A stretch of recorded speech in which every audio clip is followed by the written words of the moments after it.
አዲሱ ገበያ ከሸገር መናፈሻ ፊት ለፊት ለ7 ህንፃ 3ኛ ፎቅ ላይ እንደምንገኝ ያውቃሉ?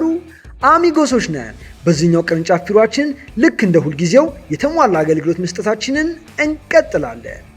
ታዳጊዎች የቁጠባ ባህል እንዲያዳብሩ በተሻለ የወለድ ስሌት ልዩ የቁጠባ አገልግሎት መስጠታችን አንዱ መገለጫችን ነው። አዲሱ ገበያ ባለው ቢሮአችን በመገኘት ልጆቹን የዚህ ዕድል ተጠቃሚ ያድርጉ። ዘርፈ ብዙ የዋስትና አማራጮች መጠቀማችን ልዩ ያደርገናል። ይምጡ፣ ይጎብኙ። ለነባር አባላቶቻችን የተሻሉ የብድር አማራጮችን ይዘን መምጣታችን ተመራጭ ያደርገናል። ለበለጠ መረጃ ከታች ስክሪኑ ላይ ባሉ ስልኮች ይደውሉ። ህብረት ለስምረት። አሚጎስ።